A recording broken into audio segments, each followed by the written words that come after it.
Do you want to see revival in your area? Have you ever wondered what a one-man revival even looks like? Well, I'm here at Booker T. Washington's home, and what he built is absolutely amazing. How can one man not only start a revival, but start an awakening as well? Today, we're going to explore some people who seemed ordinary, but really lived extraordinary lives. More right after this.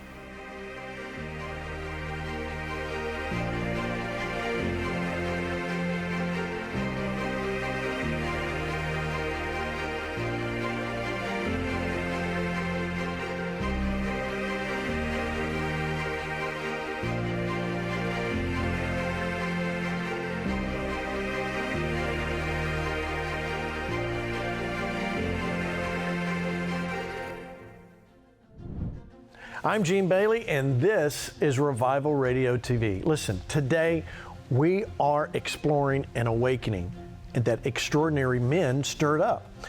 First up, we're going to talk about Booker T. Washington, who surmounted great challenges. In fact, his book right here, Unshakable Faith, drove him to be a vital part of this awakening and help make a difference. His favorite scripture about awakenings was Matthew 25:40. Here's the verse. And the king shall answer and say unto them, Verily I shall say unto you, inasmuch as you've done it unto the least of these my brethren, you've done it unto me. Booker T. Washington saw his brothers struggling. They had been slaves. God gave him a winning strategy, though. It was timeless and it crossed cultural lines. He said this, he said, if you want to lift yourself up, lift up someone else. Success is to be measured not so much by the position that one has reached in life, as by the obstacles he's overcome. So who was Booker T. Washington? He was a former slave who had a vision for greatness. Booker T. was given a tiny rundown school in Tuskegee, Alabama, and he purchased an abandoned plantation. Yet somehow this 25-year-old's first assignment was teaching the students how to build a university. They had to do that from scratch. They had to create the bricks and then turn those bricks into the buildings. Booker T's practical faith, his God-given vision, would transform a people with no hope into something historic. From architecture to agriculture, what didn't they do?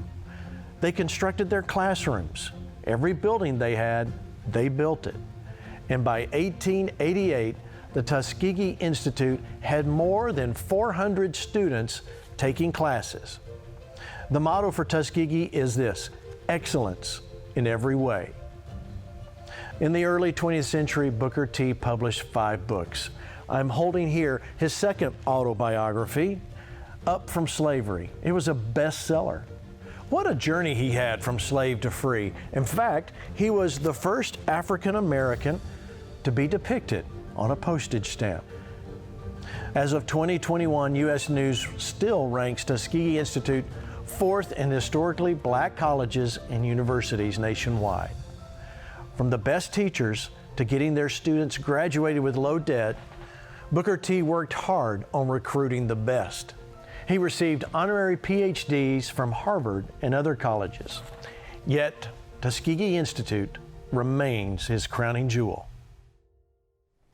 Well, Tuskegee was probably unlike any place else on the earth.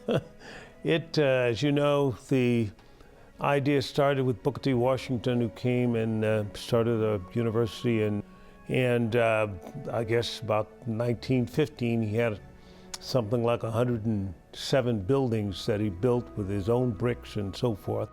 It's a great example of the bricks that were actually built. The students actually made these bricks and constructed the buildings all over Tuskegee University. In the early 1900s, we had the 5th largest VA hospital there.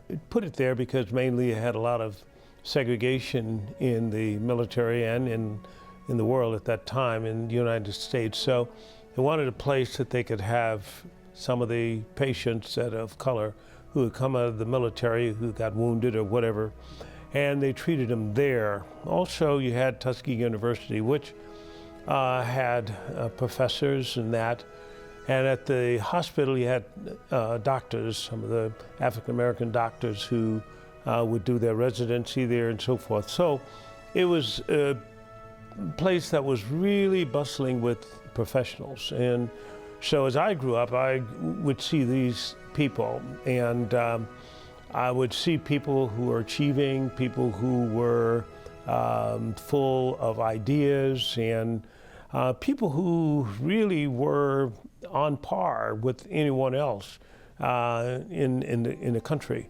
And so when I say that, I mean that there was, you know, the segregation at that time, and the whites had their part of the town and the blacks had theirs. But I saw people that had large homes and who had, you know, big golf games. I remember when Joe Louis came through and had a big golf tournament at Tuskegee. I just saw Roy Rogers. He brought his horse when I was in elementary school. He actually brought his horse to the veterinary medicine school there because apparently his horse had some problems. And he brought the horse to what was then the top vet school in the country. And he brought the horse, of course, by the school that I went to, which was the lab school of Tuskegee University or Tuskegee Institute at that time. And we had French in third grade and so forth and so on. So when I saw another race of people or the division and so forth, I never thought we were missing anything.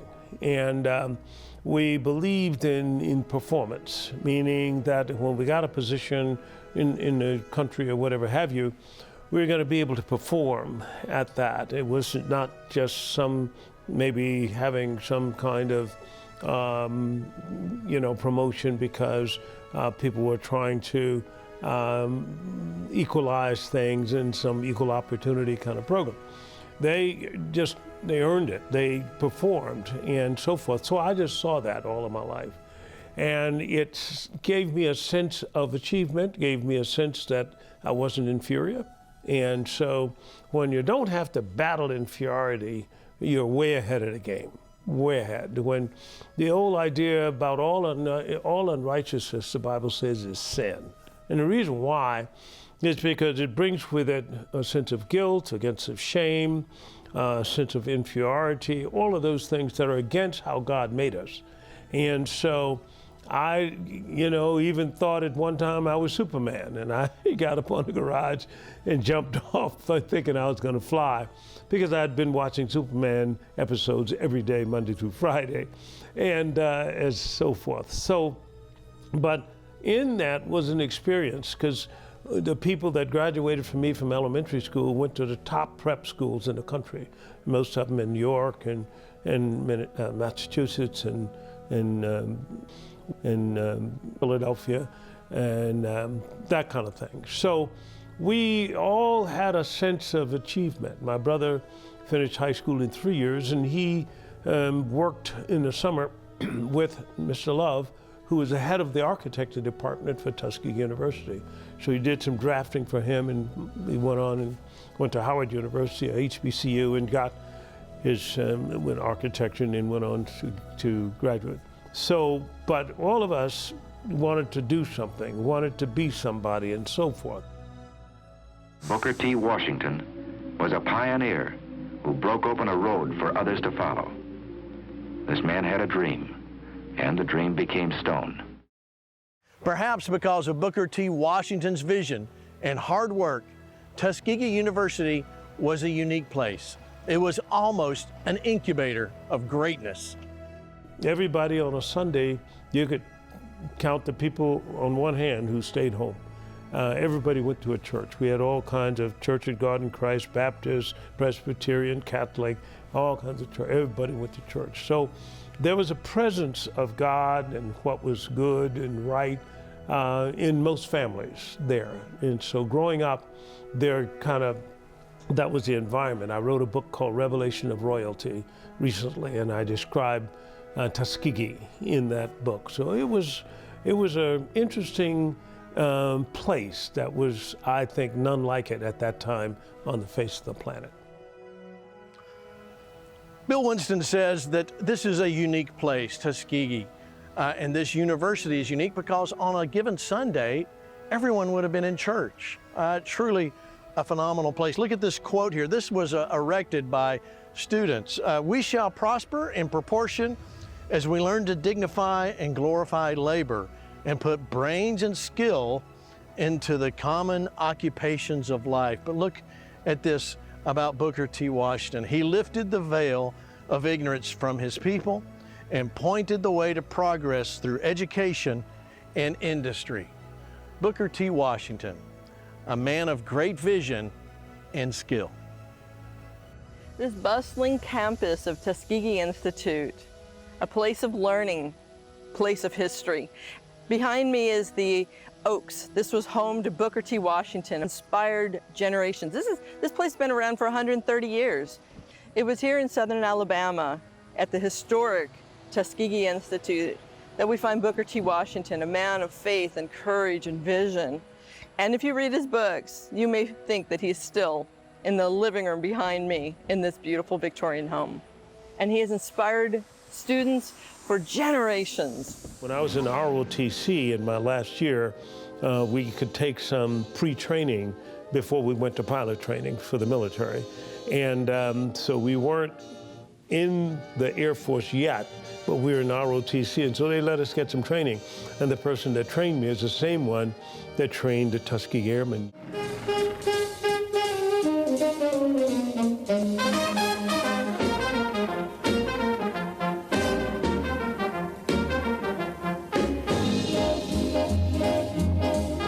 An American far from home, fighting a war around the world. Listen again. This was my leader, and the second ship was me, and two Focke-Wulfs came on my right. I turned right and put up a stone wall of bullets, and the first... A wall of bullets. It wasn't so long ago these men were students in a university, just plain citizens from everywhere USA. They changed jobs, they changed clothes. They took a train into the future. They didn't know what the future would be, but many hoped they'd get the chance to fly and fight in the air. Some wanted that chance more than anything in the world. I jive, man alive. It starts with the bugler blowing reveille over your bed when you arrive. Jack, that's the GI jive. Roodle-de-toot, jump in your suit, make a salute.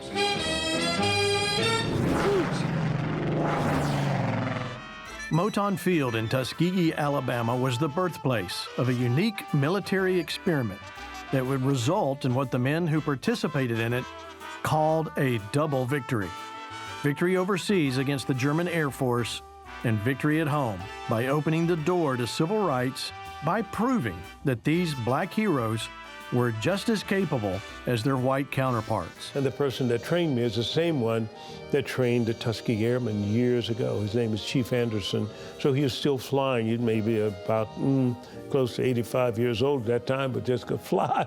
He could fly as well as anybody else.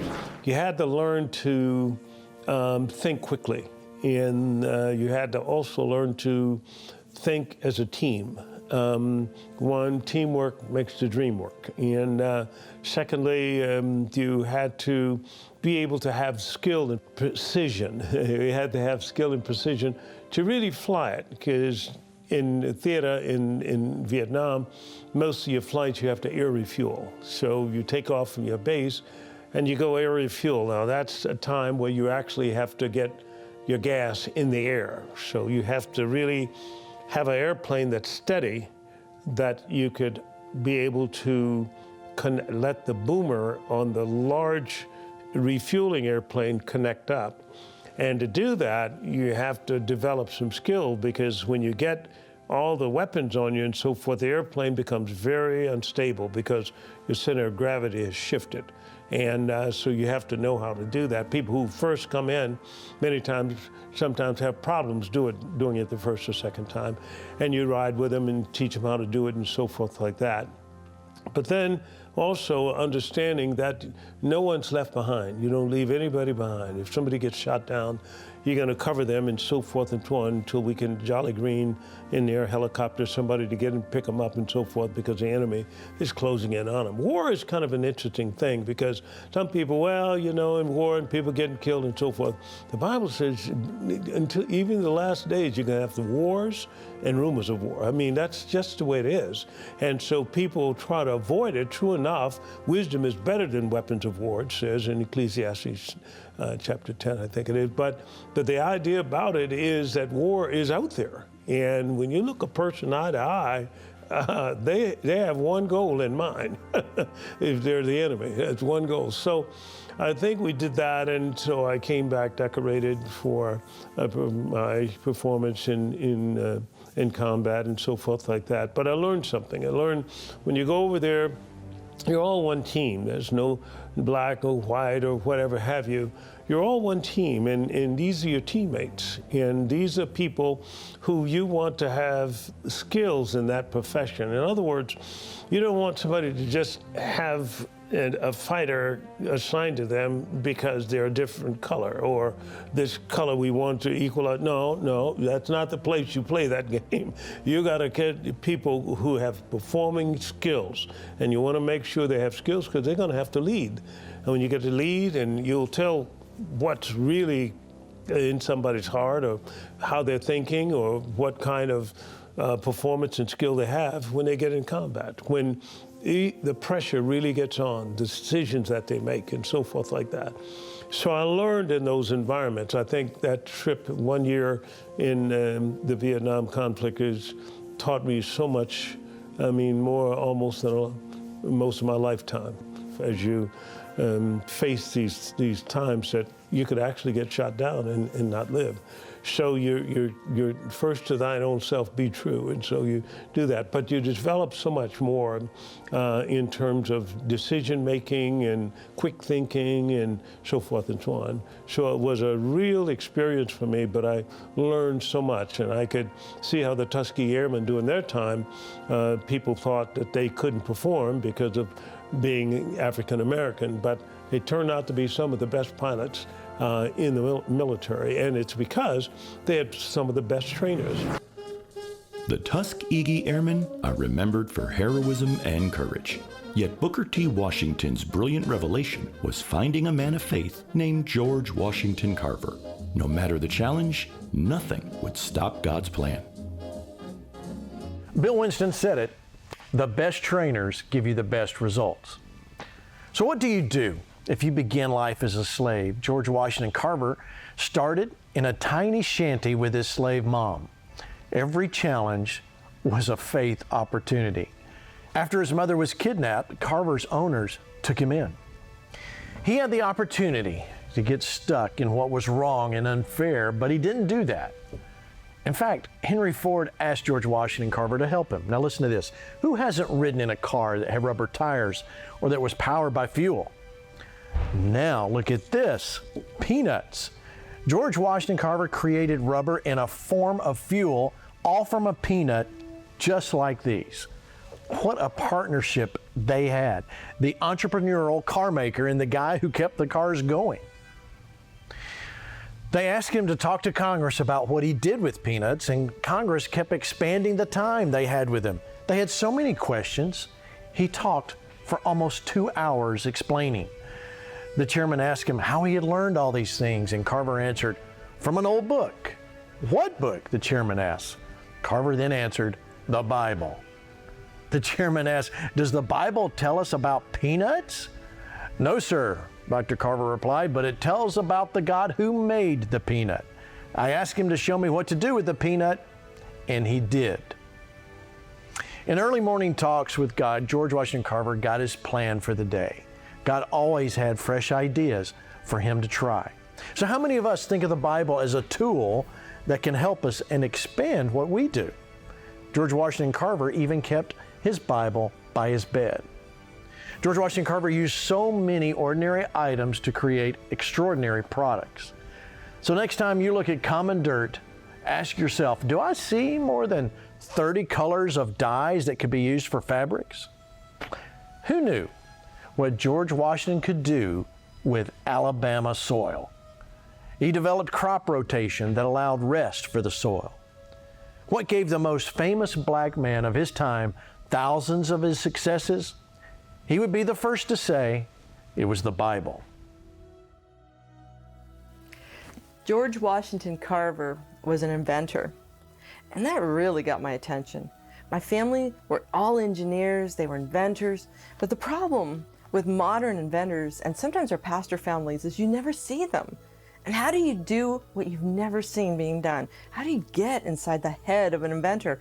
And here was G.W. Carver, and he lets you see inside his head. He's got diaries, and you can just read all about it. And I thought, oh, I can do that. And he was black, but he didn't seem to see color. He just seemed to see Jesus. And so we're in this fundamental church where it's radical to think God can even talk to you. And he says we can listen for God's whisper. And he did every morning. He took time with God. God gave him a schedule for the day. And here's a guy who had a partnership, and this partnership with God let him invent thousands of amazing things. He would look at ordinary things and make something extraordinary from it. And when I think of sweet potatoes, I think food. He saw sweet potatoes as dyes and stains, paints and writing ink, and he was an artist too. I mean, he thinks about a potato being a paint. He forever changed how we look at peanuts. He was the peanut man. And you know, while he wasn't credited with developing peanut butter, he did create over 300 products just from peanuts alone. And he created hundreds upon hundreds of other products from what we would think of as trash items. Have you ever used Worcestershire sauce on your steak? Maybe walked on linoleum flooring? And who hasn't washed hair or clothes? He created soaps, shampoos. He even created ladies' cosmetics, all from peanuts. Remember, after the Civil War, linoleum flooring wasn't something you typically saw. God gave G.W. Carver fresh ideas, and he handed those to our nation. And today you can probably name many ways we use peanuts just by looking at how they're used in foods. Yet for anyone who's ever been to Africa and needed to take quinine, Carver invented quinine from peanuts. You know, maybe you want to see something changed that you don't know how to do yet. Carver talked with God, and God gave him answers. And he has this corner, amazing corner in breakthroughs, one after the other. You know, he changed the world with his inventions, but he changed mine too. Why would I want to read the Bible? He thought the Bible was great. Here I'm in a public school that believed the Bible was a work of fiction. And here's G.W. Carver, who used the Bible to create amazing things. Which impacted me more? Teachers with attitude, or a man that changed everything we know? He believed the Bible talked about real people, real places, real events. Remember, this is about a century before archaeology in Israel would even show he was right. His whole life backed up what he believed. It impressed me enough that I opened up a Bible and began to read. And we will never know how many people Carver or Booker T. Washington led to the Lord. G.W. Carver said he mentioned God and the Bible to anyone who would listen. I actually read the Bible all the way through because he said it helped him. My adult commitment to Christ came about applying what G.W. Carver said worked for him. Today, when I say or post the word works, according to Isaiah 55:11, it comes from his ideas of research. Because in research, you copy earlier studies to see if you get their results. I laid out the challenges of my life, put scriptures to each problem just like he did. Breakthroughs followed. I made Jesus my Lord. And I had friends asking me, how do I accept Christ? I want to do the same. Never underestimate what can come from simple, humble beginnings. G.W. Carver was born in a shack that was smaller than some living room couches are. He had a connection to God, and he wasn't afraid to share what he knew. And he wanted you, he wanted me to know God like that too. He showed us it's about never, never quitting, and that we should listen for the whisper of our Creator to expand what we know. Thank you, Booker T. Washington, for recruiting this amazing man.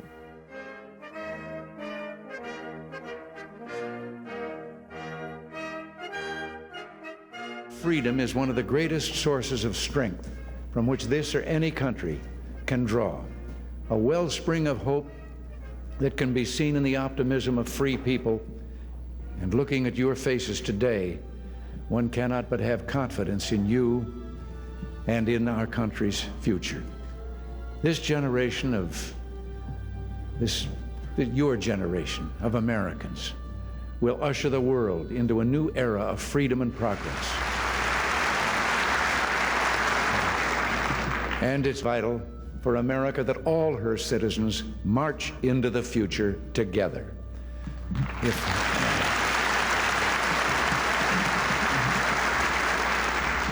If there's any lesson now being learned, it is that there is a relationship between human freedom and the progress of man. The discrimination and prohibition suffered by minorities in this country were undoubtedly some of the greatest impediments to the forward thrust of our nation. One need only look at the invaluable scientific contributions, especially in the area of agriculture, made by George Washington Carver, to wonder what more he might have accomplished had he not been overcoming prejudice as well as conducting scientific experiments.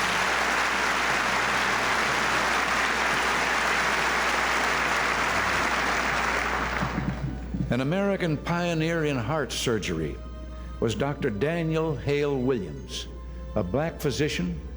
Another black physician, Dr. Charles Drew, discovered a method of storing blood plasma. How many of our countrymen would have lived longer, more productive lives had these outstanding citizens been freer to reach their potential?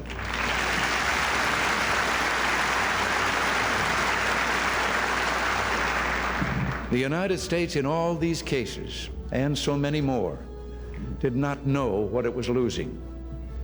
Ironically, today, America often isn't aware of what it's gaining by having opened doors that were long closed. Our citizens may know of Dr. Jewel Plummer Cobb is president of California State University at Fullerton. She's a distinguished scientist who's known for her work in cell physiology. There's nothing wrong with the attention focused on black athletes and entertainers. I would be the last one to play down the role of entertainers.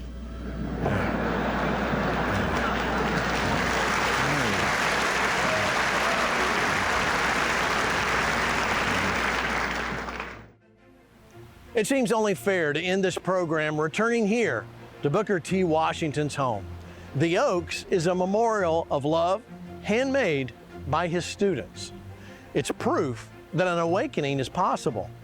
Today, we have explored extraordinary men of faith who made awakenings possible. What's God asking you to do? We'll see you next time, right here on Revival Radio TV.